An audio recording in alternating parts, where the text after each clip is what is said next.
आज मैं तुम्हारे साथ जो करने वाला हूँ उसके बाद बेहतर होगा कि ये रुमाल अपने मुंह में दबा लेना, नहीं तो तुम्हारी चीखें कमरे के बाहर तक सुनाई देंगी। विराट की ये बात सुनते ही आरोही का पूरा शरीर डर से कांप उठा और उसकी सांसें जैसे गले में अटक गई। वह सहमी हुई निगाहों से उसे देखने लगी। तभी विराट ने धीरे धीरे अपनी टाई उतारी, जिसे देखकर आरोही का डर और बढ़ गया। उसकी आंखों में खौफ साफ नजर आ रहा था। कांपती आवाज में उसने पूछा, आप इस टाई का क्या करेंगे? क्या इससे मेरे हाथ बांध देंगे? लेकिन विराट ने उसकी बात का कोई जवाब नहीं दिया। वह चुपचाप उसे देखता रहा। फिर उसने अपनी कमर से बेल्ट उतारी तो आरोही की हालत और खराब हो गई। उसने तुरंत अपनी आंखें कसकर बंद कर ली और रोते हुए बोली, प्लीज मुझे मत मारिए, बहुत दर्द होता है, प्लीज। उसकी आंखों से आंसू बहने लगे और होठ कांपने लगे। तभी विराट हैरानी से बोला, तुम कहना क्या चाहती हो? तुम्हें सच में लगता है कि मैं तुम्हें मारूंगा? आरोही डरते डरते बोली, हाँ, आप भी मुझे इसीलिए कमरे में लाए हैं ना? ताकि इतना कहते ही उसकी आवाज भरा गई और वह चुप हो गई। वह अनजाने में अपने दूसरे हाथ के बाजू को सहलाने लगी, जैसे वहां पहले से कोई दर्द छिपा हो। विराट ने ये हरकत ध्यान से देख ली। वह धीरे धीरे उसके पास आया और गंभीर आवाज में बोला, अपनी आस्तीन ऊपर करो। आरोही घबरा गई और तुरंत सिर हिलाकर मना करने लगी। उसकी आंखों में डर पहले से ज्यादा गहरा हो चुका था। विराट ने फिर सख्त लहजे में कहा, मुझे दिखाओ। जब वह फिर भी पीछे हटने लगी तो विराट ने खुद उसका हाथ पकड़ा और आस्तीन ऊपर करने की कोशिश की। अगले ही पल उसने झटके से उसकी कमीज बाजू से ऊपर खींच दी और जैसे ही उसकी नजर आरोही के हाथ पर पड़ी, उसके पैरों तले जमीन खिसक गई, क्योंकि उसके बाजू पर, दादाजी, अगर ये आपकी जिद है तो ठीक है, मैं आपकी पसंद से शादी कर लूंगा, लेकिन याद रखिए, मैं अपनी पसंद से भी शादी जरूर करूंगा। जिस लड़की से आप मेरी शादी करवाना चाहते हैं वह सिर्फ नाम की मेरी पत्नी होगी। मैं उसे कोई अधिकार नहीं दूंगा, उसकी कोई जिम्मेदारी नहीं उठाऊंगा। विराट ने कठोर स्वर में अपना फैसला सुना दिया। मगर रणधीर पांडे जी अभी भी अपनी बात के पक्के इंसान थे। उन्होंने दृढ़ आवाज में कहा, मैंने अपने दोस्त से वादा किया था और तुम्हारी पत्नी आरोही ही बनेगी। विराट झुंझलाकर बोला, आप उस लड़की की जिंदगी बर्बाद कर रहे हैं, मैं उसे पत्नी मानूंगा तक नहीं। रणधीर साहब शांत लेकिन मजबूत लहजे में बोले, जो होगा बाद में देखा जाएगा, लेकिन मैं अपने मरते हुए दोस्त से किया वादा हर हाल में निभाऊंगा। विराट समझ नहीं पा रहा था कि जब वह साफ कह चुका है कि वह अपनी पसंद की लड़की से शादी करेगा, तब भी दादाजी इस रिश्ते पर क्यों अड़े हैं। आखिरकार दादा की जिद के आगे उसे झुकना पड़ा और उसने आरोही से शादी कर ली। विदाई के बाद जब वो उसे घर लाया तब भी आरोही घूंघट में बैठी थी। उसे कमरे में बिठा दिया गया। विराट ने ना उसका चेहरा देखा, ना घूंघट उठाने की कोशिश की। कमरे में आते ही वो बोला, तुम सिर्फ मेरी कागजी पत्नी हो, मेरा तुमसे कोई रिश्ता नहीं है और ना मैं कोई रिश्ता बनाना चाहता हूँ। तुम इस घर में सिर्फ मेरे दादा की जिद से आई हो, इसलिए मुझसे कोई उम्मीद मत रखना। मैं आज रात ही वापस अमेरिका जा रहा हूँ। वहाँ जाकर अपनी पसंद की लड़की से शादी कर लूंगा और फिर कभी वापस नहीं आऊंगा। दादाजी ये सब जानते थे, फिर भी उन्होंने मुझे मजबूर किया। इसलिए तुम्हारी बर्बादी के जिम्मेदार मैं नहीं, वही है। जो कहना है उनसे कहना, लेकिन मेरे सामने जुबान मत खोलना। इतना कहकर वह चुप हो गया, मगर आरोही की तरफ से कोई जवाब नहीं आया। उसकी ये खामोशी विराट को और चुभ गई। वह फिर गुस्से में बोला, मेरा तुम्हारा कोई रिश्ता नहीं है और कभी रिश्ता बनाने की कोशिश मत करना, वरना पछताओगी, क्योंकि नुकसान सिर्फ तुम्हारा होगा। इतना कहकर वह कमरे से निकल गया। घर में किसी को पता नहीं था कि विराट रात 3 बजे की फ्लाइट से जाने वाला है। उसने चुपचाप टिकट बुक कर लिया था। सब लोग अपने कमरों में चैन से सो रहे थे, ये सोचकर कि नई शादी के बाद दोनों अपनी जिंदगी की शुरुआत कर रहे होंगे।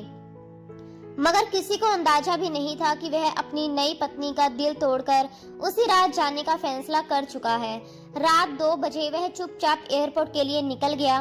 उसका दोस्त उसे लेने आया था और वही उसे छोड़ने भी गया। सुबह जब नौकरानी ने दरवाजा खटखटाया तब आरोही की आंख खुली। वो रात को कपड़े बदलकर आराम से सो गई थी।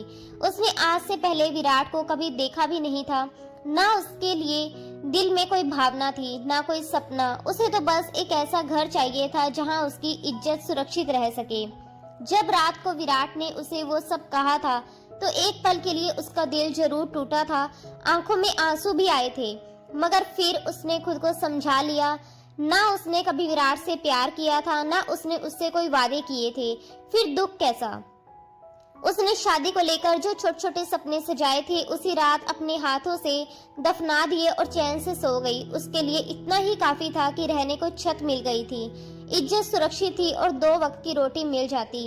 इसलिए विराट की बातों ने उसकी जिंदगी पर ज्यादा असर नहीं डाला, क्योंकि वह खुद भी ऐसे रिश्ते के हक में नहीं थी। आरोही के माता पिता एक हादसे में दुनिया छोड़ चुके थे। उसके बाद वह अपने दादा दादी के साथ रहती थी। दादी ने उसे माँ बनकर पाला, मगर 1 साल पहले वो भी गुजर गई। अब सिर्फ दादा ही उसका सहारा थे। उसने अभी कॉलेज के पहले साल में दाखिला लिया ही था कि दादा को हार्ट अटैक आ गया। हालत गंभीर हो गई। तब उन्होंने अपने पुराने दोस्त रणधीर पांडे को बुलाया। आरोही रो रो कर बिखर गई थी। उसी समय उसके दादा ने कांपते हाथ जोड़कर रणधीर जी से कहा, मेरी पोती को अपने घर की बहू बना लो, तब मुझे सुकून मिलेगा और मैं चैन से मर सकूंगा। इस दुनिया में तुमसे ज्यादा भरोसा मुझे किसी पर नहीं है। मेरे बाद इस मासूम बच्ची का क्या होगा, मैं यही सोचकर डरता हूँ। अगर भगवान थोड़ा और वक्त देता तो मैं खुद इसकी जिम्मेदारी निभाकर इसे अच्छे घर भेजता, मगर अब समय नहीं है। कम उम्र है इसकी, इसे सुरक्षित हाथों में सौंपना जरूरी है और मुझे तुमसे बेहतर कोई और नहीं लगता। मेरी बस यही आखिरी विनती है, इसे स्वीकार कर लो। इत्तेफाक कुछ ऐसा था कि उन्हीं दिनों विराट केवल 15 दिनों की छुट्टियां बिताने भारत आया हुआ था। उसका साफ इरादा था कि जैसे ही छुट्टियां खत्म होगी वह तुरंत वापस अमेरिका लौट जाएगा। भारत आना उसके लिए बस एक औपचारिकता जैसा था, क्योंकि उसका दिल और दिमाग दोनों अमेरिका में ही बसते थे। वह बचपन से ही वहीं पला बड़ा था, वहीं की हवा में सांस ली थी, वहीं के खुले माहौल में जीना सीखा था। उसे वहाँ की आज़ादी, अपनी मर्जी से जीने का तरीका और बिना रोके टोके वाली जिंदगी बहुत पसंद थी। भारत में रहना, रिश्तेदारों के बीच घिरना, पारिवारिक नियमों में बंधना, ये सब उसे कभी पसंद नहीं आया। उसके दोनों बड़े भाइयों की शादी हो चुकी थी, मगर वह हमेशा हंसते हुए कहता था, अभी तो मेरी उम्र ही क्या है, अभी तो जिंदगी जीनी है, घूमना है, कमाना है, एंजॉय करना है। शादी जैसे जिम्मेदारी उठाने का कोई इरादा नहीं। घर वाले भी समझते थे कि वह अभी शादी से दूर भाग रहा है, मगर असली बात कुछ और थी। सच ये था कि उसने अमेरिका में अपने लिए एक लड़की पसंद कर ली थी। उसका नाम पायल था। वह भारतीय मूल की लड़की थी, संस्कारी भी थी और आधुनिक भी। उसका परिवार कई सालों से अमेरिका में बस चुका था। पायल और विराट की मुलाकात एक पार्टी में हुई थी। पहले दोस्ती हुई, फिर बातचीत बढ़ी और फिर मिलने जुलने का सिलसिला शुरू हुआ और धीरे धीरे दोनों एक दूसरे को पसंद करने लगे। विराट मन ही मन तय कर चुका था कि अगर शादी करेगा तो सिर्फ पायल से करेगा, लेकिन फिलहाल वह इस रिश्ते को घर वालों से छुपाकर अपनी जिंदगी खुलकर जीना चाहता था। उसने अभी तक अपने परिवार को पायल के बारे में कुछ नहीं बताया था। वह सही समय का इंतजार कर रहा था, मगर उसे क्या पता था कि उसके लौटते ही उसकी जिंदगी की दिशा बदलने वाली है।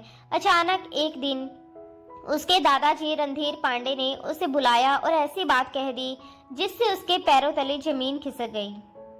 उन्होंने ठंडे लेकिन मजबूत लहजे में कहा कि उन्होंने अपने पुराने दोस्त से वादा कर लिया है कि कुछ ही दिनों में उनकी पोती आरोही की शादी विराट से करवा देंगे, क्योंकि उनके दोस्त की हालत बहुत खराब है और उनके पास ज्यादा समय नहीं बचा। ये सुनते ही विराट जैसे फट पड़ा।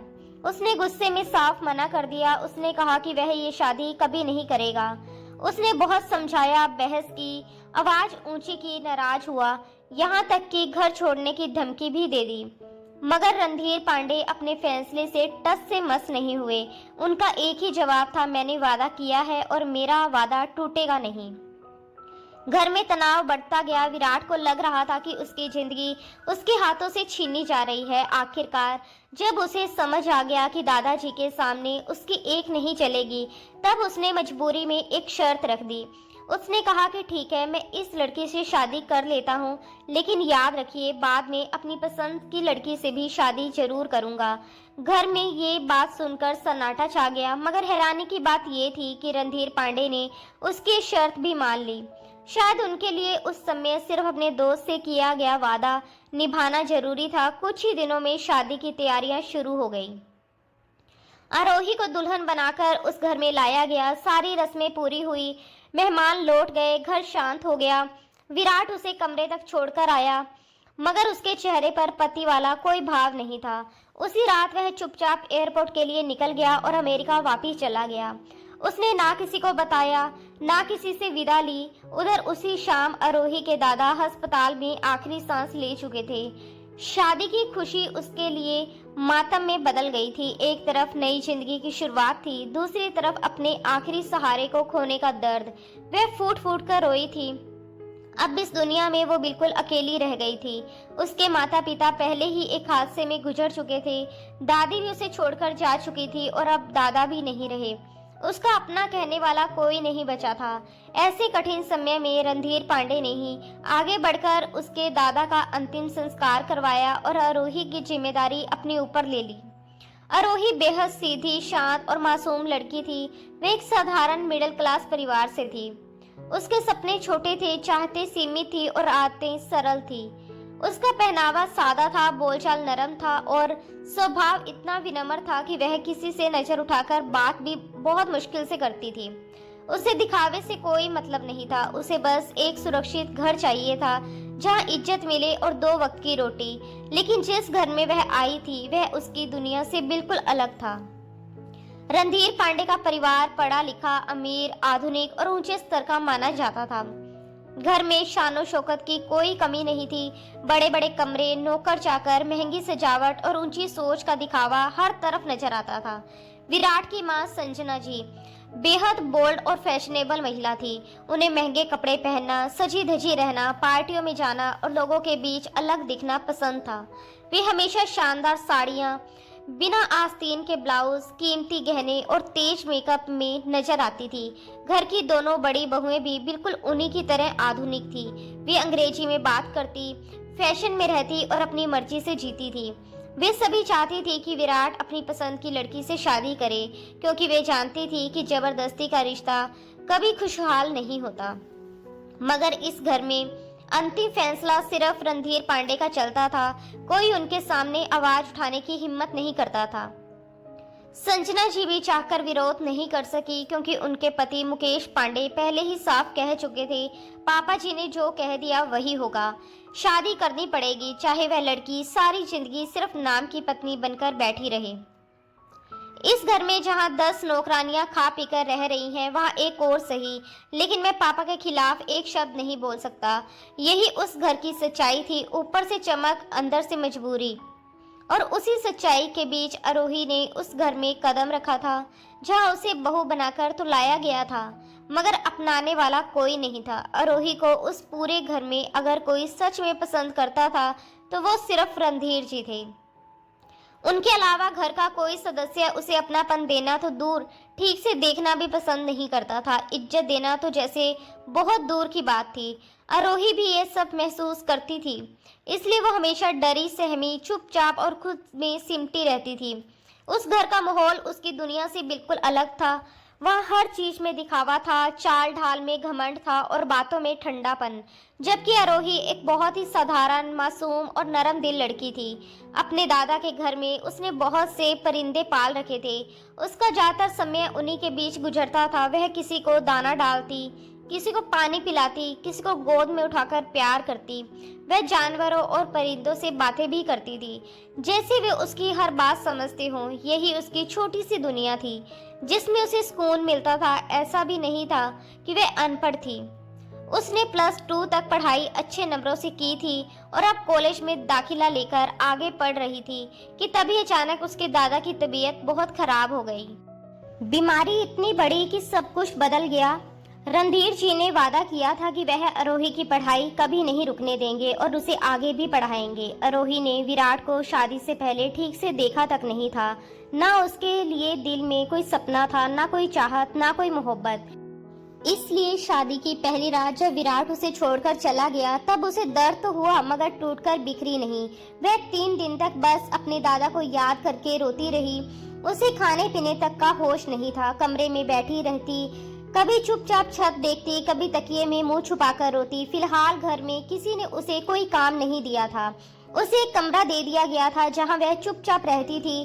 कुछ दिनों तक नौकरानी ही उसके कमरे में खाना रख जाती और बिना कुछ बोले चली जाती।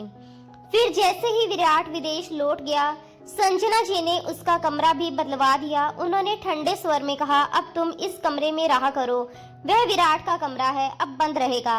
उसके जरूरी कागजात वहां पड़े रहते हैं। आरोही ने बिना कुछ कहे सिर झुका लिया और नए कमरे में चली गई। उसे अब आदत हो चुकी थी कि इस घर में उसके हिस्से फैसले नहीं, सिर्फ आदेश आते हैं। करीब 8 दिन बाद रणधीर जी ने फिर से उसका कॉलेज शुरू करवाया। अब रोज सुबह ड्राइवर उसे कॉलेज छोड़ता और वापस लेकर आता, मगर घर में हालात वैसे ही थे। कोई उससे सीधे मुंह बात नहीं करता था। विराट की दोनों बड़ी भाभियां उसे ऐसी नजरों से देखती जैसे वह कोई बेकार चीज हो जो घर में मजबूरी में रख दी गई हो। ये स्वाभाविक भी था। जब पति ही शादी की पहली रात पत्नी को छोड़कर चला जाए और सबके सामने उससे दूरी बना ले, तो परिवार भी उस लड़की को क्या सम्मान देता।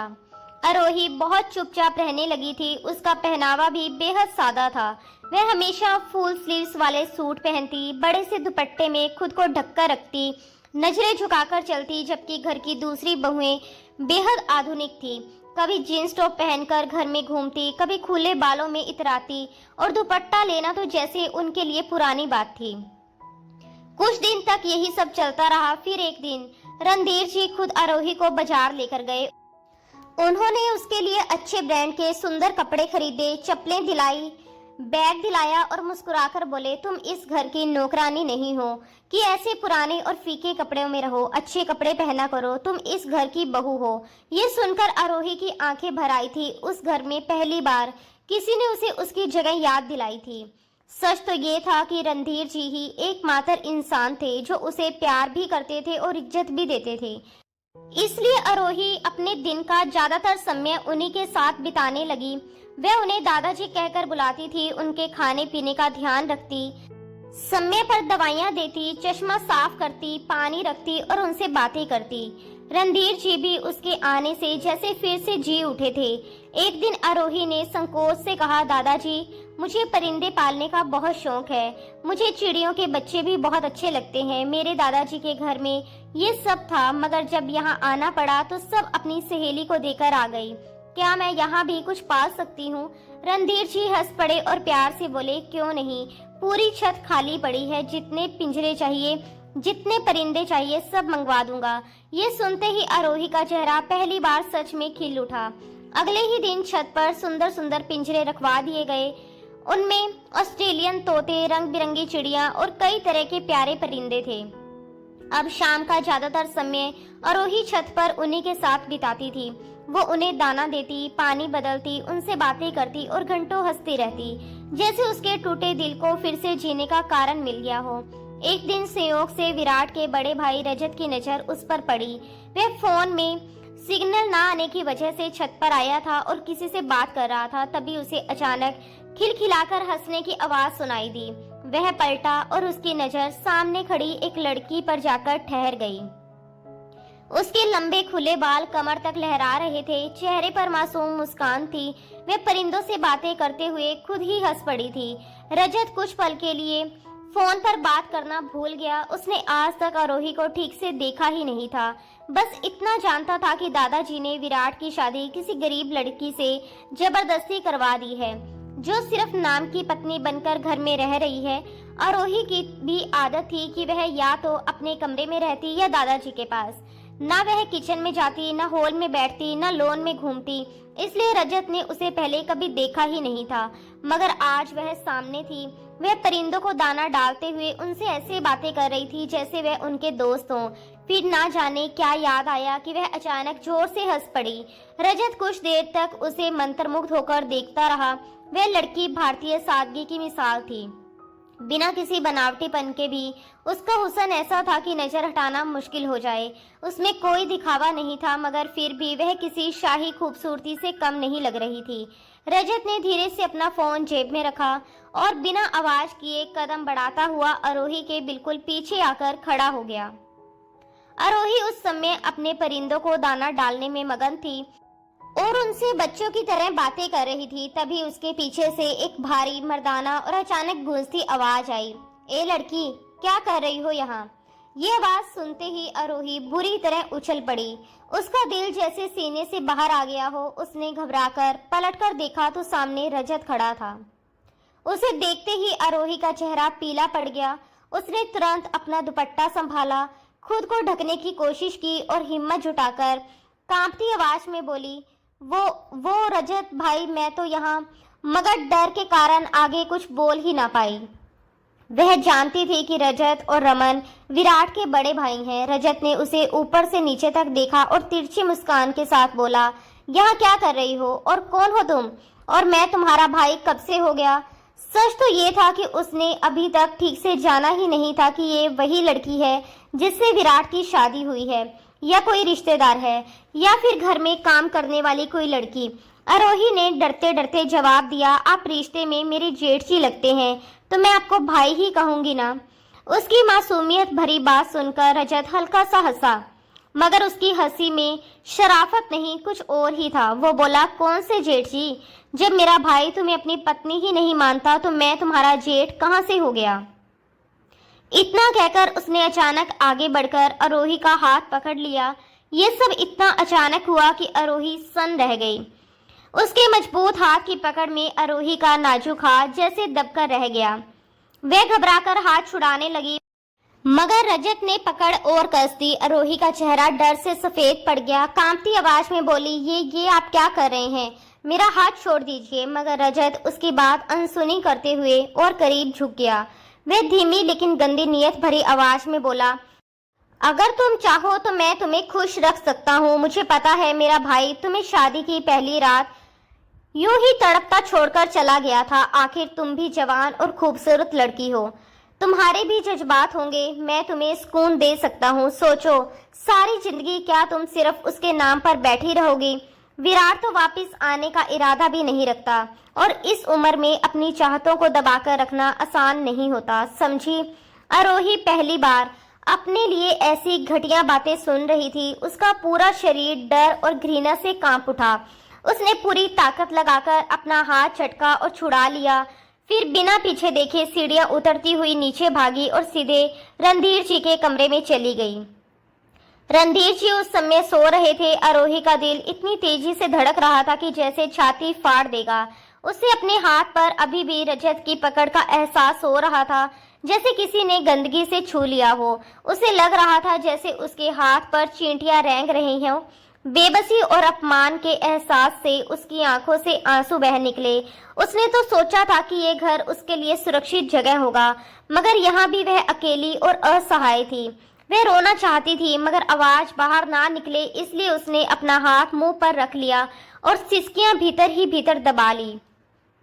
वह समझ नहीं पा रही थी कि ये बात रणधीर जी को बताए या चुप रहे। पूरी रात वह डर और बेचैनी में गुजारती रही। अगले दिन जब वह कॉलेज से लौटी तो पहले से भी ज्यादा खामोश थी। उसका चेहरा उतरा हुआ था और कदम भारी थे। रात को घर में सब लोग खाने की मेज पर इकट्ठा होते थे, मगर आरोही हमेशा अपने कमरे में खाना खाती या रणधीर जी के कमरे में खा लिया करती थी। मगर आज रणधीर जी खुद खाने की मेज पर बैठे थे। उन्होंने इधर उधर देखा और आरोही नजर ना आई तो बोले, आरोही को बुलाओ, आज से वह हमारे साथ टेबल पर खाना खाएगी। उस समय आरोही अपने कमरे में बेचैनी से इधर उधर टहल रही थी। नौकरानी आई और बोली, दादाजी बुला रहे हैं खाने की टेबल पर। यह सुनकर उसके दिल में घबराहट भर गई, मगर वह रणधीर जी की बात टाल नहीं सकती थी। भारी कदमों से वह कमरे से बाहर निकली और धीरे धीरे डाइनिंग हॉल तक पहुंची। रणधीर जी अपनी कुर्सी पर बैठे थे। उन्होंने प्यार से कहा, आ जाओ बेटा, इधर बैठो, हमारे साथ खाना खाया करो। हमेशा कमरे में बंद रहती हो, थोड़ा बाहर निकला करो, हम लोगों से घुलो मिलो, तुम्हें अच्छा लगेगा। उन्होंने उसे अपने बराबर वाली कुर्सी पर बिठा लिया। आरोही बैठ तो गई, मगर जैसे ही उसने नजर उठाई, सामने रजत बैठा था और उसकी आंखें बेहयाई ही उसी पर टिकी हुई थी। आरोही का दिल बैठ गया। रजत के पास उसकी पत्नी भी बैठी थी, मगर उसकी नजरें अपनी पत्नी पर नहीं, आरोही पर थी। आरोही घबराकर नजरें झुकाकर बैठ गई। तभी अचानक उसे महसूस हुआ कि किसी ने नीचे से उसके पैरों को छुआ है। वह बुरी तरह चौंक गई। उसने नीचे देखा तो रजत ने अपना पैर उसके पैर पर रख दिया था। आरोही ने हड़बड़ाकर उसकी तरफ देखा, मगर वह आराम से मुस्कुरा रहा था, जैसे कुछ हुआ ही ना हो। उसने तुरंत अपना पैर पीछे खींच लिया, मगर कुछ ही पल बाद रजत ने फिर अपने पैर से उसके पैर को दबाया। आरोही की आंखों में बेबसी की नमी चमक उठी। फिर रजत ने आंखों ही आंखों में ऊपर छत की ओर इशारा किया और होठों से बिना आवाज बोले, ऊपर आओ, जरूरी काम है। आरोही ने कोई जवाब नहीं दिया। वह सिर झुकाकर चुपचाप खाना खाने का दिखावा करती रही। तभी रणधीर जी ने प्यार से पूछा, बेटा कॉलेज में मन लग गया ना? आरोही ने मुश्किल से खुद को संभालते हुए कहा, जी दादाजी। दूसरी तरफ संजना जी माथे पर बल डाले उसे घूर रही थी। उन्हें ये लड़की एक पल को भी पसंद नहीं थी, जो उनकी नज़र में जबरदस्ती इस घर में आकर बैठ गई थी। उन्हें लगता था कि इसी लड़की की वजह से उनका बेटा, जो 15 दिन के लिए भारत आया था, 3 दिन में ही वापस चला गया। अब पता नहीं लौटेगा भी या नहीं, और इसके पीछे वह सिर्फ आरोही को जिम्मेदार मानती थी। वैसे भी उन्हें गरीब लोगों से चिढ़ थी, और ऊपर से यही लड़की उनके घर की बहू बन गई थी, इसलिए उनकी नफरत और ज़्यादा बढ़ गई थी। इस वक्त भी वे उसे ऐसे घूर रही थी जैसे मौका मिले तो निकल जाए। वह सिर्फ रणधीर जी की वजह से चुप थी, वरना आरोही को घर में दाखिल तक ना होने देती, उसे सीधे नौकरों के क्वार्टर में रखती।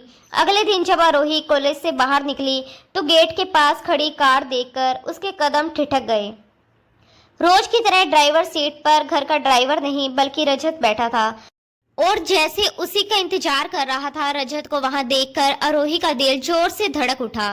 उसके मन में पहला सवाल यही आया, ये मुझे लेने क्यों आया है? उसके चेहरे का रंग उड़ गया, मगर वह कुछ कह भी नहीं सकती थी। घर वापस जाना था और उसके पास कोई दूसरा रास्ता नहीं था। उसने घबराते हुए पिछली सीट का दरवाजा खोलना चाहा, मगर तभी रजत ने सामने वाली सीट की तरफ इशारा किया और लॉक खोल दिया। आरोही धीरे धीरे खिड़की के पास आई और कांपती आवाज में बोली, रजत भाई, मैं पीछे बैठ जाऊंगी। रजत ने उसकी तरफ देखकर होंठ टेढ़े किए और बोला, मैं तुम्हारा भाई नहीं हूँ, इसलिए आगे से ये शब्द मत बोलना। और दूसरी बात, मैं तुम्हारा ड्राइवर भी नहीं हूँ कि पीछे बैठो, आगे आकर बैठो, तुमसे कुछ बात करनी है। आरोही के हाथ पैर जैसे सुन पड़ गए। वह बेहद नर्वस हो गई। उसे उस दिन छत पर हुई हरकत याद आ गई, जब रजत ने बिना शर्म उसके हाथ पकड़ लिए थे। वह याद आते ही उसके भीतर घिन और डर एक साथ भर गया, मगर वह मजबूर थी। उसे शहर के रास्तों का भी ठीक से पता नहीं था। अकेले कहीं जा नहीं सकती थी, इसलिए चुपचाप आगे की सीट पर बैठ गई। उसने अपना बैग अपने और रजत के बीच रख लिया और खुद बिल्कुल खिड़की से सटकर बैठ गई, जैसे दूरी से ही खुद को बचा पाएगी। रजत ने उसे उस तरह सुंगड़कर बैठे देखा तो मुस्कुराया और बोला, सीधी होकर बैठो, खिड़की से चिपक कर क्यों बैठी हो? अगर चिपकने का इतना ही शौक है तो मेरे साथ चिपक जाओ, कुछ फायदा ही होगा तुम्हारा। ये सुनते ही आरोही के शरीर में सिरहन दौड़ गई। उसने डरते हुए कहा, आप कैसी बातें कर रहे हो? प्लीज गाड़ी तेज चलाइए, मुझे घर जाना है। रजत ने आराम से स्टीयरिंग पकड़े हुए कहा, इतनी जल्दी क्या है? देखो, उस दिन छत पर भी मैं तुमसे कुछ कहना चाहता था, मगर तुम भाग गई। कल भी मैंने इशारा किया था कि ऊपर आओ। मैं काफी देर तक इंतजार करता रहा, मगर तुम नहीं आई। अगर तुम मेरी बात नहीं मानोगी तो नुकसान तुम्हारा ही होगा। आरोही की सांसें तेज हो गई। वह चाहकर भी कुछ नहीं बोल पा रही थी। रजत आगे बोला, चलो, जो हुआ सो हुआ, अब मेरी बात ध्यान से सुनो। आज रात अपने कमरे का दरवाजा लॉक मत करना, खुला छोड़ देना। मैं आऊँगा, अपना काम करूँगा और चुपचाप चला जाऊँगा। किसी को कानो कान खबर भी नहीं होगी। वह एक तरफ गाड़ी चला रहा था और दूसरी तरफ इतनी बेहयाई से बातें कर रहा था। आरोही का बस चलता तो उसी वक्त चलती कार से कूदकर भाग जाती। उसका दिल डर के मारे कांप रहा था, हाथ ठंडे पड़ चुके थे। जैसे तैसे जब कार घर पहुंची तो वह दरवाजा खुलते ही भागती हुई अपने कमरे में गई और अंदर से लॉक कर लिया। फिर बिस्तर पर बैठते ही फूट फूट कर रोने लगी। उसे समझ नहीं आ रहा था कि क्या करे। ये आदमी तो उसकी जिंदगी बर्बाद करने पर तुला हुआ था। वह सोचती रही, क्या सब कुछ रणधीर जी को बता दे, मगर फिर डर जाती। अगर किसी ने उस पर भी इल्जाम लगा दिया तो, अगर घर वाले उसे ही गलत समझ बैठे तो। इन सवालों ने उसका दिमाग सुन्न कर दिया। रात गहराने लगी। बहुत देर तक रोने के बाद वह थककर सो गई। आधी रात के करीब अचानक उसे लगा जैसे कोई उसके दरवाजे पर दस्तक दे रहा है। ये आवाज सुनते ही उसकी जान जैसे निकल गई। वह बिस्तर पर जड़ हो गई। कुछ पल बाद उसने खुद को कंबल में लपेट लिया और आंखें कसकर बंद कर ली, जैसे सोने का नाटक करने से खतरा टल जाएगा। मगर थोड़ी देर बाद उसे लगा जैसे कमरे की खिड़की खुली है। ये एहसास होते ही उसके शरीर में बिजली सी दौड़ गई। उसने तो दरवाजा बंद कर लिया था, मगर खिड़की का ध्यान ही नहीं गया था। वैसे भी वह खिड़की बंगले के पीछे की तरफ खुलती थी, जहां नौकरों के क्वार्टर बने थे। आज तक किसी की इतनी हिम्मत नहीं हुई थी कि वहां से कोई अंदर आने की सोच भी सके। अगले ही पल उसे कमरे में किसी की आहट सुनाई दी। उसका दिल इतनी तेज धड़कने लगा जैसे आवाज बाहर सुनाई दे रही हो। तभी अंधेरे में रजत की आवाज गूंजी, कहा था ना दरवाजा लॉक मत करना। तुम क्या समझती हो, दरवाजा बंद कर लोगी तो मैं तुम तक पहुंच नहीं पाऊंगा। ये सुनते ही आरोही घबराकर उठ बैठी। उसने जल्दी से दुपट्टा खुद के चारों ओर लपेट लिया और कांपती आवाज में बोली, भगवान के लिए आप यहाँ से चले जाइए, मैं ऐसी लड़की नहीं हूँ। मगर रजत ने उसकी बात जैसे सुनी ही नहीं। वह आराम से जेब से सिगरेट निकालने लगा, फिर उसे जलाया और धुआं छोड़ते हुए बोला, लेकिन मैं तो इसी टाइप का आदमी हूँ। तुम्हें पता है, इस बंगले की कोई नौकरानी को मैं ऐसे ही खुश करता हूँ और साथ में पैसे भी देता हूँ। इतना कहकर उसने आंख दबाई और बेहिया मुस्कान हंस दी। आरोही के लिए वह पल किसी डरावने सपने से कम नहीं था। वह कांपती आवाज में बोली, मैं आपकी बहनों जैसी हूँ, प्लीज ऐसा मत कीजिए। मैं आपके छोटे भाई की इज्जत हूँ, भगवान के लिए यहाँ से चले जाइए। आरोही की आंखों में डर साफ दिखाई दे रहा था, मगर रजत पर उसकी बातों का कोई असर नहीं हुआ। वह बेहाई से मुस्कुराते हुए बोला, चलो शाबाश, मुझे खुश करो, मैं तुम्हें खुश कर दूंगा। मैं जानता हूँ तुम भी इन पलों के लिए तरसती हुई हो, बस कहने से डरती हो। डर निकाल दो दिमाग से, ऊपर से जितने पैसे मांगोगे उतने दूंगा। ये सुनते ही आरोही का खून जैसे जम गया। उसने कांपते हुए कहा, अगर आप यहाँ से नहीं गए तो मैं शोर मचा दूंगी। रजत ने हंसकर उसे हल्के में लिया, मगर अगले ही पल आरोही सचमुच चीख पड़ी, बचाओ बचाओ, कोई बचाओ। उसकी आवाज सुनते ही रजत बुरी तरह घबरा गया। वह तेजी से उसकी तरफ बढ़ा ताकि उसे चुप करा सके, मगर आरोही फुर्ती से बिस्तर से उतरी और दरवाजे की तरफ भागी। साथ ही लगातार चिल्लाती रही, बचाओ, कोई है। रजत की हालत खराब हो गई। उसने तुरंत रास्ता बदला और खिड़की से बाहर कूदकर भाग गया। आरोही ने कांपते हाथों से सबसे पहले खिड़की बंद की, फिर भागकर दरवाजा खोला और सामने संजना जी खड़ी थी।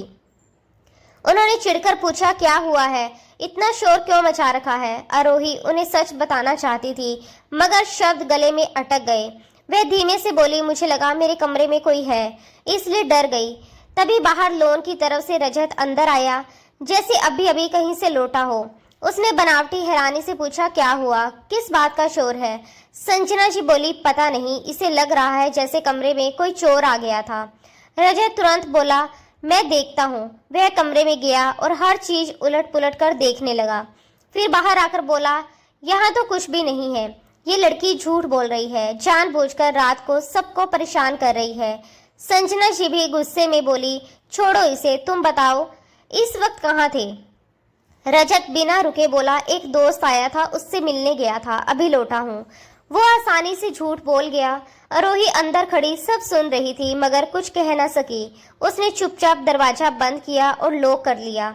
बाहर जाते हुए रजत ने संजना जी से कहा, इस लड़की को क्यों पाल रखा है, इसे नौकरों के क्वार्टर में सुलाया करो। संजना जी ने झुंझलाकर कहा, मेरा बस चले तो यही करूं, मगर तुम जानते हो ना अपने दादा को, उन्होंने इसे हमारी बहू बनाने का सपना देखा है। पता नहीं वह बूढ़ा कब मरेगा, जिस दिन मरेगा उसी दिन इसकी असली औकात दिखा दूंगी। अंदर बैठी आरोही ये सब सुन रही थी। उसकी आंखों से आंसू बहते जा रहे थे। उसे समझ आ गया था कि इस घर में उसका कोई अपना नहीं है। अगले दिन वह हमेशा की तरह छत पर परिंदों के पास गई। वही जगह अब उसके लिए थोड़ी राहत बची थी। वह चिड़ियों से बातें कर रही थी कि पीछे से रजत आया और बिना चेतावनी जलती सिगरेट उसके बाजू पर दबा दी। आरोही दर्द से चीख उठी। उसकी शर्ट जलकर छेद हो गई और नरम त्वचा पर सिगरेट की आग भीतर तक उतर गई।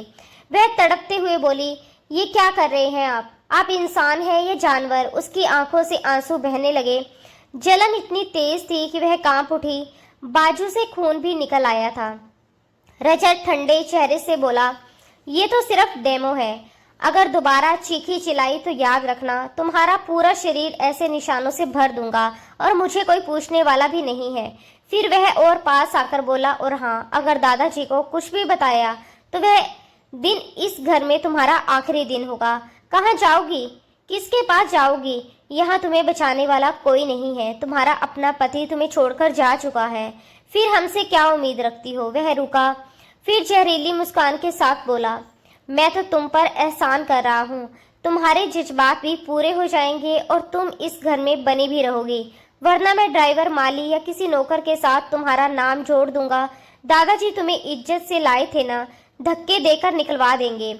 ये सुनकर आरोही बुरी तरह डर गई। उसका चेहरा उतर गया। वह जल्दी से नीचे भागी और कमरे में जाकर रोने लगी।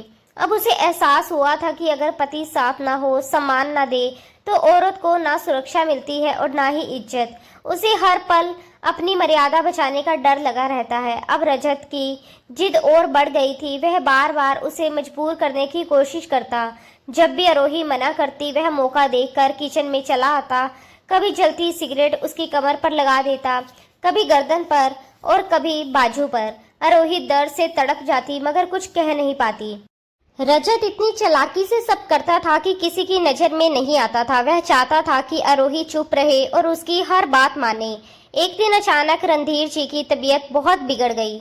उनके सीने में तेज दर्द उठा। घर में अफरा तफरी मच गई। उन्हें अस्पताल ले जाया गया, मगर रास्ते में ही उन्होंने दम तोड़ दिया। उस दिन आरोही सच में फूट फूट कर रोई थी, क्योंकि वह जानती थी कि अब उसकी जिंदगी पर से आखिरी सहारा भी उठ गया है। अब उसके सामने कौन कौन सी मुश्किलें आने वाली है, ये सोचकर ही वह कांप रही थी। दादाजी के निधन की खबर सुनकर विराट को वापस आना पड़ा। उधर जिस लड़की से वह प्यार करता था, उसने उसे छोड़ दिया था, क्योंकि उसे उससे भी ज्यादा अमीर आदमी मिल गया था। विराट टूटे हुए दिल के साथ घर लौटा। अंतिम संस्कार के समय उसने पहली बार एक लड़की को दादाजी के कफन को पकड़े बिलक बिलक कर रोते देखा। वह बार बार दादाजी दादाजी कहकर रो रही थी। लड़की बेहद मासूम, सादा और खूबसूरत थी। उम्र कोई 18 से 19 साल से ज्यादा नहीं लगती थी। विराट कुछ पल उसे देखता रह गया। उसे समझ नहीं आया कि ये कौन है जो दादाजी के लिए इतना रो रही है। उसे लगा शायद कोई नौकरानी होगी, क्योंकि दादाजी का व्यवहार नौकरों से भी घर वालों जैसा ही था और सब उन्हें दादाजी ही कहते थे। दूसरी तरफ आरोही ने आज तक विराट को ठीक से देखा ही नहीं था। शादी के दिन वह घूंघट में बैठी रही और उसके बाद जो कुछ हुआ उसमें उसे अपने पति का चेहरा देखने का मौका ही नहीं मिला। ना कभी उसकी तस्वीर देखने का इत्तेफाक हुआ, ना कोई पहचान बनी। उसे ये भी नहीं पता था कि दादाजी की मौत की खबर सुनकर विराट वापस घर आ चुका है। उसके लिए तो इस समय पूरी दुनिया सिर्फ एक ही दुख में डूबी हुई थी। दादाजी चले गए थे। वही इंसान जिसने उसे इस घर में सहारा दिया था, प्यार दिया था, इज्जत दी थी, अब वह भी नहीं रहे थे। अंतिम संस्कार हो चुका था। घर में मेहमान धीरे धीरे जा चुके थे। सब अपने अपने कामों में लौट गए थे और आरोही अपने कमरे में बैठी फूट फूट कर रो रही थी। तभी दरवाजा खुला और संजना जी अंदर आई। उनके चेहरे पर ना दुख था, ना हमदर्दी, सिर्फ कठोरता थी। उन्होंने ठंडी आवाज में कहा, जिस इंसान के सहारे तुम इस घर में रह रही थी ना, वो अब इस दुनिया में नहीं रहा। इसलिए अब हमें तुम्हें तुम्हारी औकात में रखना पड़ेगा। चलो उठो और यहाँ से निकलो। ये सुनते ही आरोही के हाथ पैर कांप गए। वह रोते हुए बोली, मैं कहाँ जाऊंगी? उसे लगा शायद अब उसे घर से धक्के देकर निकाल दिया जाएगा, मगर संजना जी बोली, घर से नहीं जाओ, सर्वेंट क्वार्टर में रहो। आज से वहीं रहना और घर के छोटे मोटे काम भी तुम ही करोगी। आरोही के पास विरोध करने की ताकत नहीं बची थी। उसने चुपचाप अपनी अलमारी खोली, कुछ कपड़े निकाले, किताबें समेटी, बैग उठाया और सिर झुकाकर बाहर आ गई। नौकरानी उसे पीछे बने सर्वेंट क्वार्टर तक छोड़ आई। छोटा सा कमरा था। एक कोने में चारपाई बिछी थी, एक पुरानी अलमारी, एक छोटा टेबल और एक कुर्सी रखी थी। आरोही ने धीरे से अपना बैग टेबल पर रखा, कपड़े अलमारी में रखे और चारपाई पर बैठ गई। उसकी आंखें फिर भर आई। वह सोचने लगी, अब उसकी जिंदगी में और कितनी मुश्किलें बाकी हैं। क्या वह आगे पढ़ भी पाएगी? क्या कभी उसे सम्मान मिलेगा? या यही उसकी नई दुनिया है? मगर जिंदगी रुकती नहीं। कुछ दिन बाद उसने घर के छोटे मोटे काम भी करने शुरू कर दिए। कभी झाड़ू पोछा, कभी किचन में मदद, कभी सामान उठाना, कभी मेहमानों के लिए पानी रखना। उसी दौरान एक दिन विराट की नजर उस पर पड़ी। वह उसे देखकर सोचने लगा कि ये लड़की जरूर घर की कोई नौकरानी होगी, मगर वह ये मानने पर मजबूर हुआ कि लड़की बेहद खूबसूरत थी। चेहरे पर मासूमियत थी, चाल में सादगी थी और आंखों में एक अजीब सी उदासी। अभी तक उसे अपनी पत्नी कहीं दिखाई नहीं दी थी, वही लड़की जिससे दादाजी ने जबरदस्ती उसकी शादी करवा दी थी। एक दिन उसने कैजुअली अपनी माँ से पूछा, मॉम, वो लड़की वापिस चली गई क्या? संजना जी ने चौंक कर पूछा, कौन सी लड़की? विराट बोला, वही जिससे दादाजी ने मेरी शादी करवाई थी। उनके दोस्त की पोती। संजना जी ने उसे गौर से देखा और पूछा, क्यों, तुमने कभी उसे देखा नहीं? विराट ने बेपरवाही से कहा, नहीं, घूंघट में थी। मैं तो कमरे के दरवाजे से ही कुछ बातें सुनाकर निकल गया था, देखा ही नहीं। ये सुनकर संजना जी ने राहत की सांस ली, फिर बोली, हाँ, वो लड़की तो तुम्हारे जाने के कुछ दिन बाद ही चली गई। किसी लड़के के साथ उसका चक्कर चल रहा था। विराट ने बात को वहीं खत्म कर दिया। उसने दोबारा कुछ नहीं पूछा। कुछ दिन बाद सुबह वह जॉगिंग के लिए ट्रैक सूट पहनकर बाहर निकला। गेट के पास उसने वही लड़की देखी जिसे वह नौकरानी समझता था। वह चौकीदार से विनती कर रही थी, चौकीदार बाबा, बताइए ना, मेन रोड से मेरे कॉलेज कौन सी बस जाती है? चौकीदार असमंजस में बोला, बेटा, मुझे क्या पता तुम्हारा कॉलेज कहाँ है। तभी विराट उधर आया और बोला, आप खुद क्यों नहीं छोड़ देते इसे? अभी यहाँ पहरेदारी की भी कोई जरूरत नहीं है, इसे छोड़कर आ जाइए। चौकीदार बोला, जी साहब, छोड़ आता हूँ। विराट को लगा वह शायद चौकीदार की बेटी है, इसीलिए मदद कर दी। चौकीदार उसे मेन रोड तक ले गया। रात चलते लोगों से पूछकर सही बस पता की और उसे बस में बिठा दिया। वापसी का किराया भी उसी ने दिया, क्योंकि वह जानता था कि ये लड़की इस घर की बहू है और ये भी जानता था कि घर वाले उसके साथ कैसा व्यवहार करते हैं। आरोही कॉलेज तो पहुंच गई, मगर वापसी में उसे समझ नहीं आया कि किस बस से लौटी थी। शहर नया था, रास्ते अनजान थे। अब वह बस स्टॉप पर खड़ी घबराई हुई थी। तभी तेज बारिश शुरू हो गई। कुछ ही देर में वह पूरी तरह भीग गई। डर, थकान और बेबसी से उसकी आंखों से आंसू भी बहने लगे। वह समझ नहीं पा रही थी कि क्या करे, कहाँ जाए। उसी समय संयोग से विराट अपनी कार से उधर से गुजर रहा था। उसने बस स्टॉप पर खड़ी उसी लड़की को देखा, बारिश में भीगी हुई, डरी हुई, अकेली। उसने कार उसके पास रोक दी और शीशा नीचे किया और बोला, बैठो, मैं भी घर ही जा रहा हूँ। आरोही उसे देखकर घबरा गई। वह नहीं जानती थी कि वह कौन है, बस इतना जानती थी कि घर में कोई मेहमान आया हुआ है। उसने घबराकर कहा, नहीं, मुझे किसी के साथ नहीं जाना, बस मुझे बता दीजिए घर जाने वाली बस कौन सी है। विराट बोला, बैठ जाओ, मैं छोड़ देता हूँ, वैसे भी मैं घर ही जा रहा हूँ। मजबूरी में आरोही पिछली सीट पर बैठ गई। वह बहुत डरी हुई थी और चुपचाप सिर झुकाकर बैठी रही। जब कार घर पहुंची तो लॉन में संजना जी खड़ी थी। जैसे ही उन्होंने कार से उतरती आरोही को देखा, गुस्से में चीख पड़ी, कहाँ मर गई थी और तुम किससे पूछकर कॉलेज गई थी? ये देखकर विराट को थोड़ी हैरानी हुई। उसका सोचना था कि अगर यह नौकरानी है तो इसकी पढ़ाई पर इतना हंगामा क्यों? वह बोला, मोम, मैंने इसे रास्ते में देखा, बस स्टॉप पर खड़ी थी, इसे भी घर आना था तो ले आया। क्या हुआ? संजना जी तुरंत बोली, कुछ नहीं, तुम अंदर जाओ। विराट कंधे उचकाकर अंदर चला गया। उसे घर के मामलों में दखल देने का कोई शौक नहीं था। जैसे ही वह अंदर गया, संजना जी ने गुस्से में आरोही का कान जोर से पकड़कर मरोड़ दिया। दर्द से आरोही तड़प उठी, मगर आवाज तक ना निकाली। विराट ये देखे बिना अंदर जा चुका था। अब वह अक्सर देखता कि उसकी माँ उस लड़की पर हर वक्त चिल्लाती रहती है, कभी डांट, कभी ताने, कभी काम को लेकर झिड़कियां। उसे समझ नहीं आता था कि गलती सच में लड़की की है या मामला कुछ और है, मगर क्योंकि वह उसे घर की नौकरानी समझता था, इसलिए कभी कुछ बोलता नहीं था। फिर भी ना जाने क्यों उसे वह लड़की उतनी कसूरवार नहीं लगती थी जितना घर वाले उसे साबित करते थे। एक दिन अचानक वकील साहब ने पूरे घर के सिर पर ऐसा बम फोड़ा कि सबकी सांसें अटक गई। उस दिन रविवार था, इसलिए घर के सभी लोग मौजूद थे। दोपहर का समय था, सब आराम से बैठे थे कि तभी अचानक वकील साहब घर आ पहुंचे। उन्हें देखते ही घर वालों के चेहरे पर मुस्कान आ गई। सबके मन में यही चल रहा था कि अब रणधीर पांडे की छोड़ी हुई जायदाद का फैसला होगा और संपत्ति उनके हाथ लग जाएगी। कोई मन ही मन हिस्से गिन रहा था, कोई भविष्य की योजनाएं बना रहा था, मगर उन्हें क्या पता था कि अगले कुछ मिनटों में उनकी दुनिया उलटने वाली है। वकील साहब ने अंदर आते ही गंभीर स्वर में कहा, रणधीर पांडे साहब ने अपनी वसीयत तैयार करवाई थी और मुझे कहा था कि समय आने पर मैं ये सबके सामने पढ़कर सुनाऊं, इसलिए मैं आज यहाँ आया हूँ ताकि घर के सभी लोगों के सामने उनकी आखिरी इच्छा बताई जा सके। ये सुनते ही सब लोग ड्राइंग रूम में जमा हो गए। वहाँ मुकेश साहब, संजना जी, रजत, रमन, विराट सब बैठे थे, बस एक आरोही नहीं थी। मजे की बात तो ये थी कि विराट को आज तक ये भी नहीं पता था कि जिससे उसकी शादी हुई थी उसका नाम आरोही है। उसने उसे कभी ठीक से देखा ही नहीं था, इसलिए वह अब तक उसे घर की कोई नौकरानी ही समझता था। वकील साहब ने चारों तरफ नजर दौड़ाई और पूछा, क्या सब लोग मौजूद हैं? संजना जी तुरंत बोली, जी हाँ, सब मौजूद हैं। आप जो कहना चाहते हैं कहिए। वकील साहब ने कागज पर नजर डालते हुए पूछा, ये आरोही कौन है? ये नाम सुनते ही कमरे का माहौल बदल गया। संजना जी के माथे पर बल पड़ गए।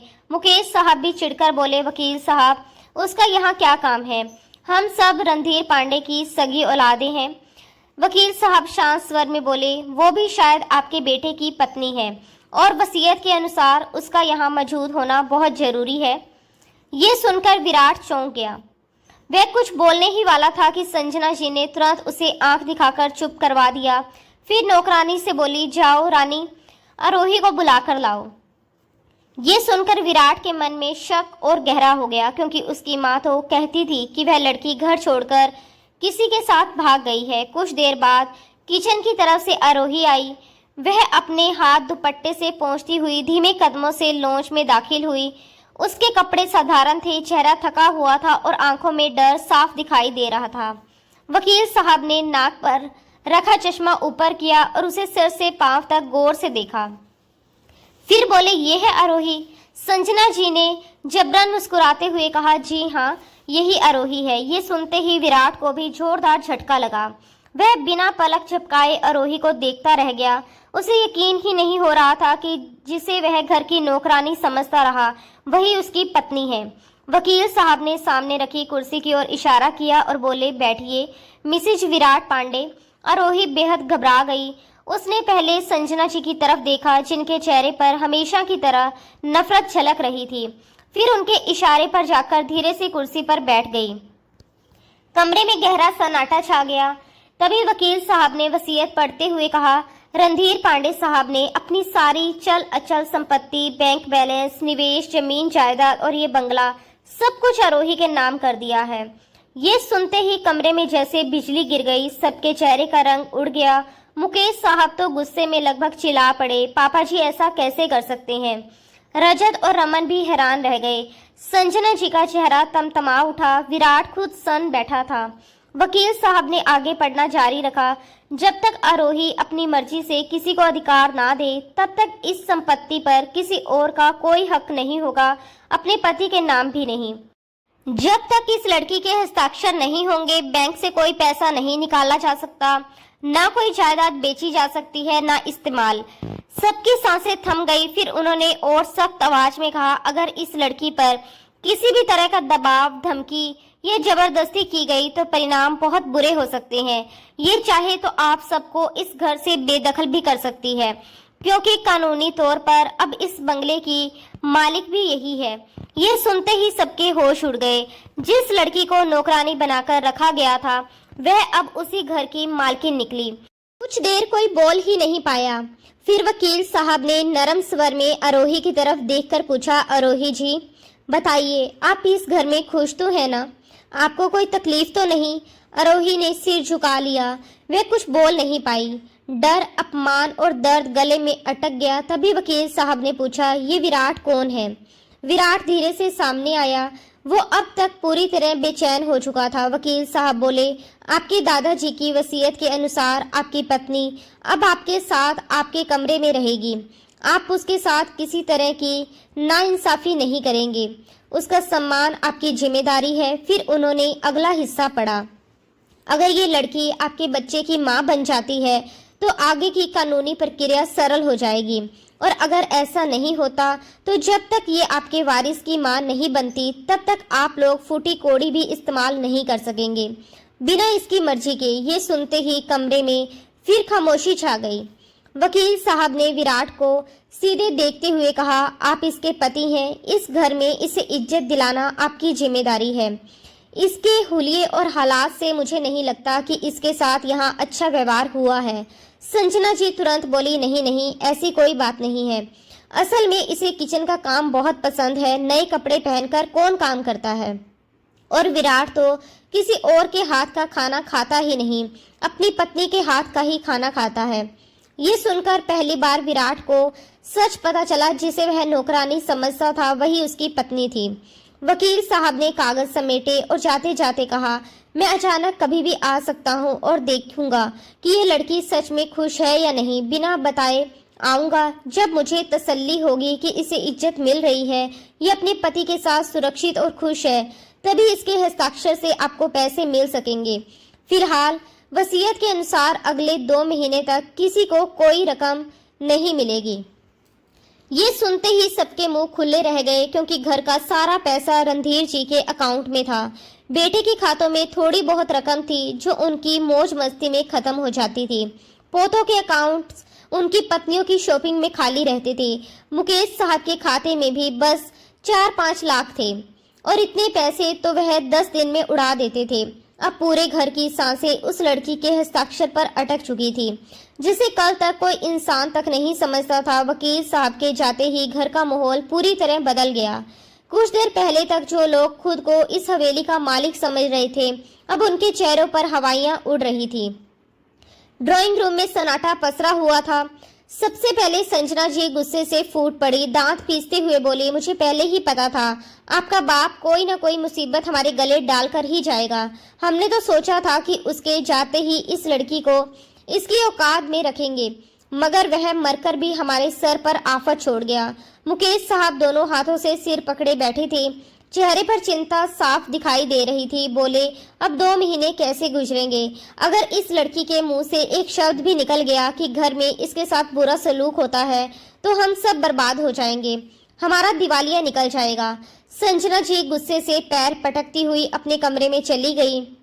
रजत अपनी पत्नी के साथ निकल गया। रमन भी अपनी पत्नी को लेकर ऊपर चला गया। कुछ ही देर में पूरा लॉन्च खाली हो गया। बस एक तरफ आरोही चुपचाप कुर्सी पर बैठी थी और दूसरी तरफ विराट खड़ा उसे देख रहा था।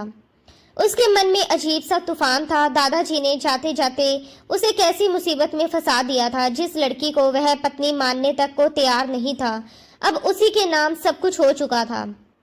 और ऊपर से ये शर्त कि जब तक वह उसके बच्चे की मां नहीं बनती, तब तक किसी को एक पैसा नहीं मिलेगा। कुछ देर बाद विराट भी अपने कमरे में चला गया, मगर रात भर उसे नींद नहीं आई। दिमाग में एक साथ कई सवाल घूम रहे थे। मां ने उससे झूठ क्यों बोला? उसे क्यों कहा कि लड़की भाग गई? दादाजी ने सब कुछ उसी लड़की के नाम क्यों कर दिया?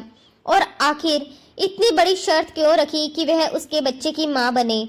उसका अपना अकाउंट भी लगभग खाली था, क्योंकि घर के सब लोगों की तरह उसके खर्चे भी दादाजी ही भेजते थे। बहुत देर बाद कहीं जाकर उसकी आंख लगी।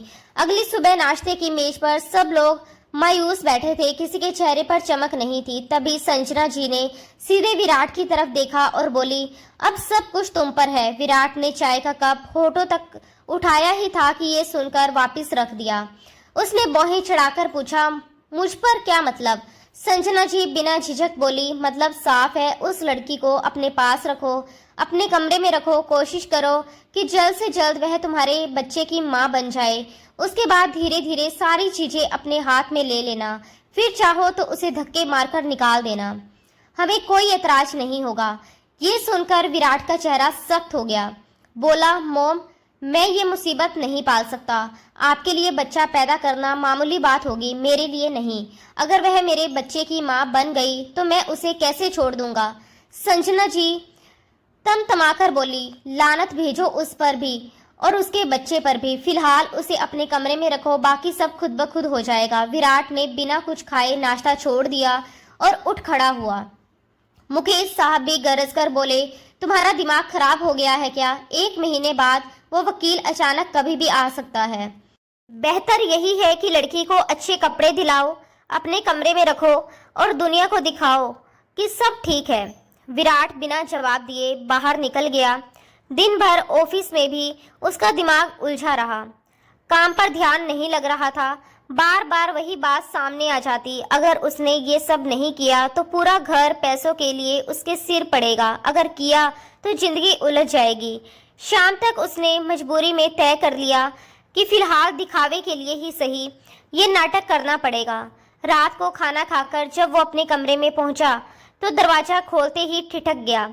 कमरे में पहले से ही आरोही बैठी थी, बेड के किनारे दुबकी हुई, डरी सहमी, अपनी उंगलियां मरोड़ती हुई। उसकी आंखों में साफ डर था। जैसे ही विराट अंदर आया वह घबराकर तुरंत खड़ी हो गई, कांपती आवाज में बोली, वो मैं यहाँ नहीं आना चाहती थी, आपकी माँ ने मुझे भेज दिया, मैं वापस चली जाती हूँ, अपने क्वार्टर में जाकर सो जाऊंगी। विराट कुछ पल चुप रहा, फिर धीरे धीरे उसके करीब आया और ऊपर से नीचे तक उसे देखा। उसके कपड़ों से पसीने और किचन के मसालों की मिली जुली गंध आ रही थी।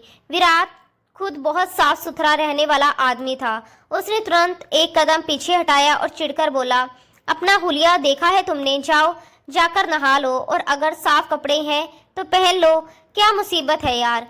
फिर धीरे से बड़बड़ाया, एक बच्चा पैदा करना भी जरूरी है। ये सुनते ही आरोही के होश उड़ गए, उसकी आंखें फैल गई। वह तुरंत बोली, नहीं, मैं ऐसा कुछ नहीं चाहती, प्लीज मुझे हाथ भी मत लगाइए। विराट का सब्र टूटने लगा, बोला, मेरा मीटर वैसे ही शॉर्ट हो चुका है, ज्यादा बोलोगी तो जो करूंगा जिंदगी भर याद रखोगी। वह अलमारी के पास गया, उसे खोला, उसमें सिर्फ उसके कपड़े थे। उसने एक ट्राउजर और शर्ट निकाली और उसकी तरफ बढ़ा दी, जाओ अच्छे से नहाओ और ये पहन कर आओ। आरोही के हाथ कांप रहे थे। जब उसने उसके हाथ से कपड़े लिए वह बिना कुछ बोले बाथरूम में चली गई। अंदर जाते ही उसकी रुलाई फूट पड़ी। नहाते हुए भी वह रो रही थी। उसके शरीर पर अब भी सिगरेट से जलाए हुए जख्मों के निशान थे जो रजत ने दिए थे। उसे लग रहा था कि अब पता नहीं ये इंसान उसके साथ कौन सा नया जुल्म करेगा। कुछ देर बाद वह नहाकर बाहर आई। उसने विराट का ढीला ट्राउजर और शर्ट पहन रखा था। उसके लंबे घने भीगे बाल कंधों पर बिखरे हुए थे। विराट कुछ पल उसे देखता रह गया, फिर ड्रेसिंग टेबल से परफ्यूम की बोतल उठाई और उसके ऊपर स्प्रे करने लगा। आरोही कई कदम पीछे हट गई, मगर वह आधी से ज्यादा बोतल उस पर उड़ेल चुका था। कुछ ही क्षणों में पूरा कमरा खुशबू से भर गया। फिर भी विराट खुद को मानसिक रूप से तैयार नहीं कर पा रहा था। वह आंखें बंद करके खड़ा रहा। उसे ये रिश्ता स्वीकार नहीं था, मगर मजबूरी थी। जब तक आरोही प्रेग्नेंट ना हो जाए उसे ये नाटक निभाना ही पड़ेगा। वह अब भी ऑफिस के कपड़ों में था। कुछ देर बाद वह उसके करीब आया, धीरे धीरे झुककर अपने होठ उसके होठों के पास लाने लगा। तभी आरोही एक कदम पीछे हट गई। उसने ना में सिर हिलाया। विराट का गुस्सा भड़क उठा। वह पहले ही खुद को जबरदस्ती इस रिश्ते के लिए तैयार कर रहा था और ऊपर से उसका यूं पीछे हटना उसे अंदर तक चिढ़ा गया। विराट गुस्से से भरी आवाज में बोला, देखो, अगर तुम यूं बार बार दूर हटोगी और मेरे लिए मुश्किल खड़ी करोगी तो आज जो मैं तुम्हारे साथ करूंगा बेहतर है मुंह में रुमाल दबा लेना, वरना कमरे के बाहर तक तुम्हारी आवाज जाएगी। ये सुनते ही आरोही का खून सूख गया। उसकी सांस गले में अटक गई। डर के मारे वह एक कदम पीछे हट गई। तभी विराट ने अपनी टाई उतारी। आरोही और घबरा गई, कांपती आवाज में बोली, क्या क्या आप इससे मेरे हाथ बांध देंगे? विराट ने कोई जवाब नहीं दिया। उसने अपनी बेल्ट भी उतार दी। ये देखकर आरोही ने तुरंत आंखें बंद कर ली और रोते हुए बोली, प्लीज प्लीज मारना मत, बहुत दर्द होता है। उसकी आंखों से आंसू बह निकले। ये सुनकर विराट ठिठक गया। उसने हैरानी से पूछा, क्या मतलब है तुम्हारा? तुम्हें लगता है मैं तुम्हें मारूंगा?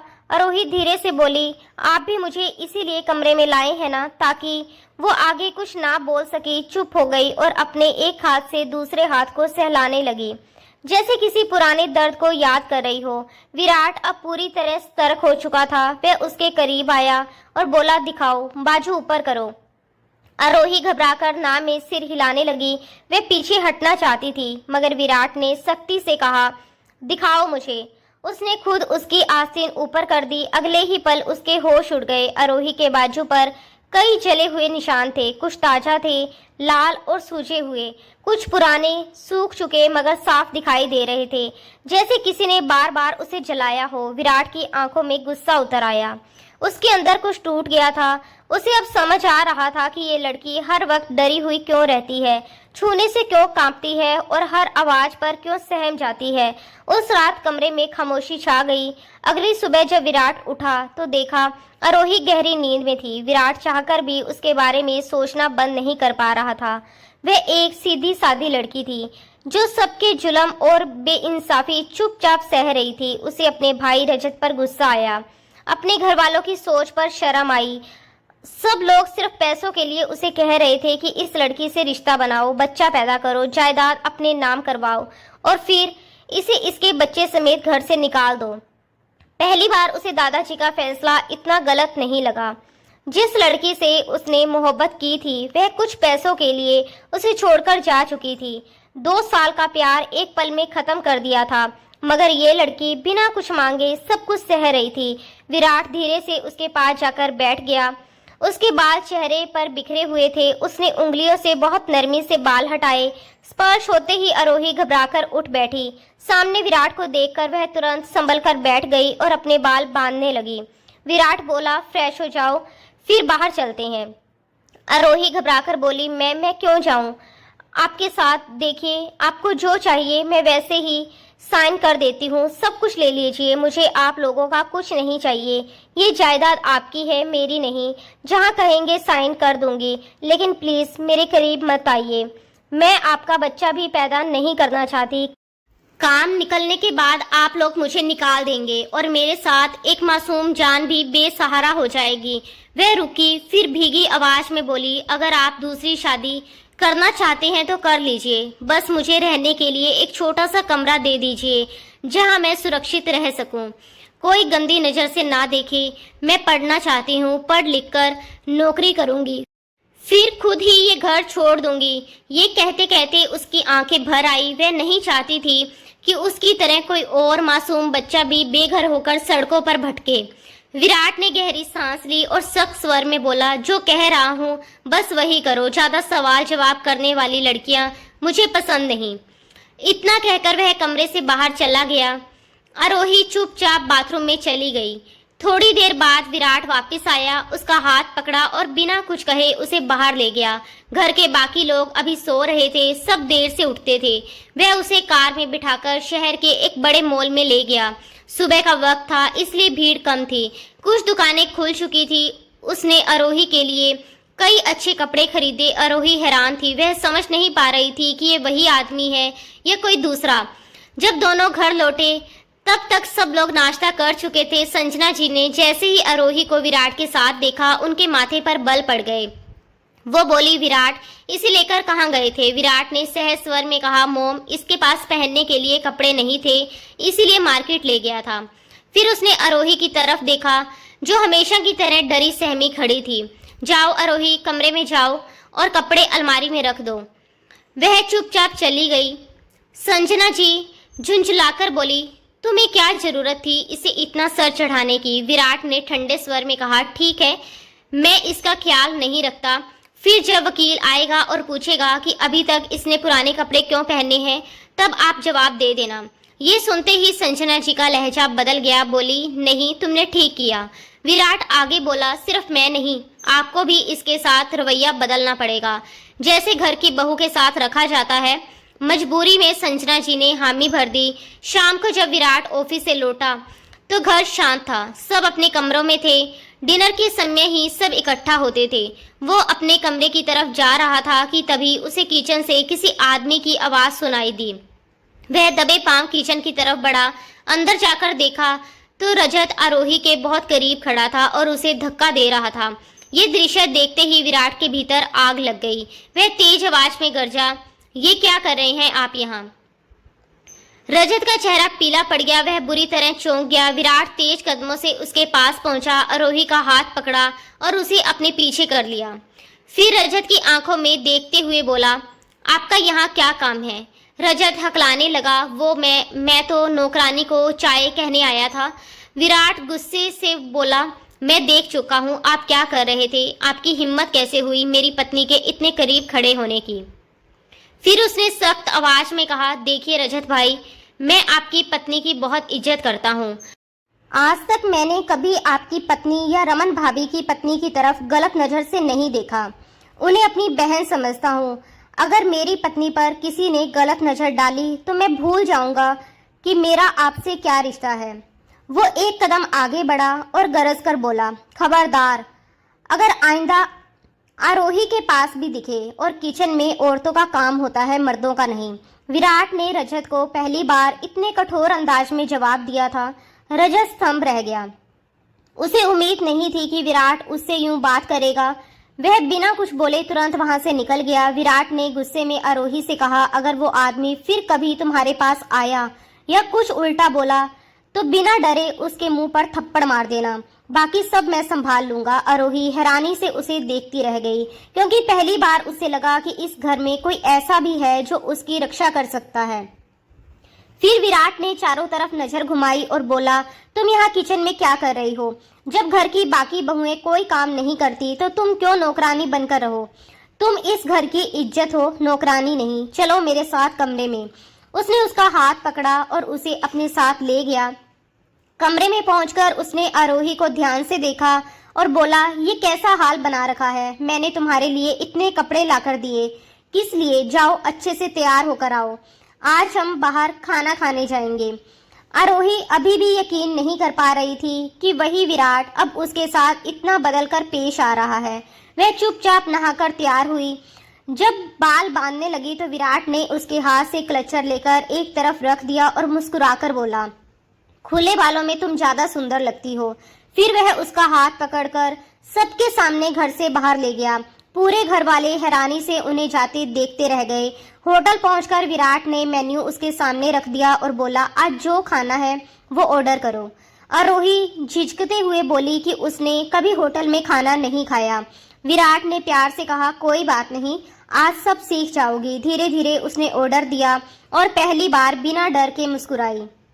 घर लौटकर जब दोनों कमरे में पहुंचे तो विराट ने दरवाजा बंद किया और आरोही को अपने करीब खींच लिया। वह घबरा गई, लेकिन उसकी आंखों में आज डर नहीं, उलझन थी। विराट ने धीरे से कहा, तुम बहुत खूबसूरत हो और पता नहीं कब से मेरे दिल में उतर चुकी हो।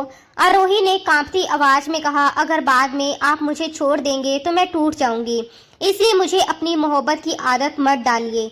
विराट ने उसकी कमर थाम ली और बोला, जो चीज दिल में बस जाए उसे कोई छोड़ता नहीं, मैं तुम्हें कभी नहीं छोड़ूंगा। उसके बाद उसने उसे प्यार से अपने सीने से लगा लिया।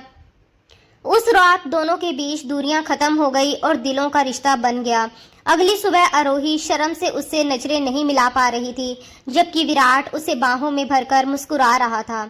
उसने पूछा, सच बताइए, आप मुझे कभी छोड़ेंगे तो नहीं? विराट ने उसके माथे को चूमकर कहा, मैं पागल नहीं हूँ जो अपनी सबसे बड़ी खुशी खो दूं।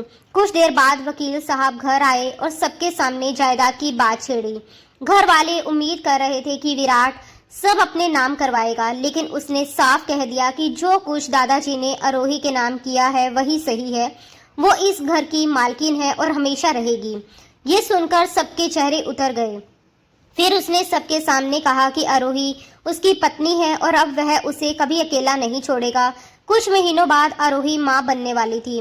तब पूरे घर का व्यवहार अचानक बदल गया। सब उसका ख्याल रखने लगे। हालांकि वजह जायदाद थी। बेटे के जन्म के बाद आरोही ने अपनी मर्जी से सब कुछ सास ससुर के नाम कर दिया।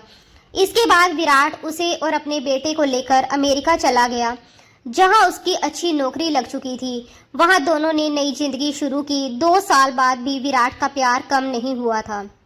वह ऑफिस से आते ही पहले बेटे को गोद में उठाता, फिर रसोई में जाकर आरोही के पास खड़ा हो जाता, उसके गाल छूकर कहता, तुम आज भी उतनी ही खूबसूरत लगती हो। आरोही हंसकर कहती, पहले मुझे नहाने तो दिया करो, फिर कहना पसीने की बदबू आती है। विराट हंसकर जवाब देता, अब तो तुम्हारे पसीने की बदबू भी मेरे लिए इत्र जैसी है, क्योंकि इसमें मेरे लिए की गई मेहनत बसी है। दोनों हंसते हुए एक दूसरे के प्यार में डूबे अपनी जिंदगी आगे बढ़ाते रहे। तो दोस्तों, आज की ये खूबसूरत और दिल को छू लेने वाली कहानी आपको कैसी लगी, हमें कमेंट बॉक्स में ज़रूर बताइए। अगर कहानी पसंद आई हो तो इसे लाइक करना बिल्कुल मत भूलिए। रोज ऐसी ही नई रोमांटिक और मज़ेदार कहानियाँ सुनने के लिए हमारे चैनल को अभी सब्सक्राइब कर दीजिए। मिलते हैं दोस्तों अगली किसी नई और प्यारी सी कहानी के साथ। धन्यवाद दोस्तों। राधे राधे।